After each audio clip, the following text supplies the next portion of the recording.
জনবিচ্ছিন্ন দুর্নীতি কেলেঙ্কারিতে নিমজ্জিত মিথ্যা কুৎসা অপপ্রচারকারী কংগ্রেসকে বর্জন করে দলে দলে সিপিআইএম পার্টির পতাকা তোলে সামিল হচ্ছেন।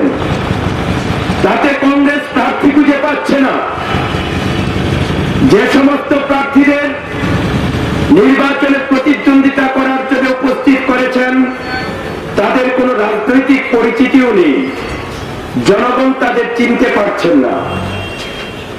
এই রকম একটা অবস্থায় গোটা রাজ্য জুড়ে কংগ্রেস নির্বাচনী মিছিল সমাবেশ সংগঠিত করবার ক্ষমতা হারিয়ে ফেলেছে।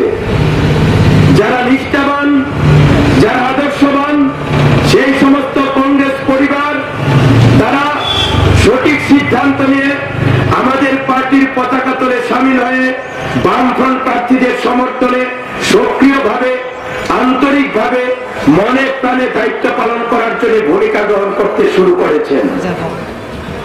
কংগ্রেসের জন্যই আজকে দেশে বেকারি, দারিদ্রতা, দেশ জুড়ে আজকে গরিবী একটা কঠিন সমস্যা। কৃষকের আত্মহত্যা, মা তার সন্তান বিক্রির ঘটনা ত্রিপুরা থেকে বোঝা যায় না ভারতবর্ষের দুর্দশাটা কেমন। আজকে ভারতবর্ষ দুর্দশাগ্রস্ত।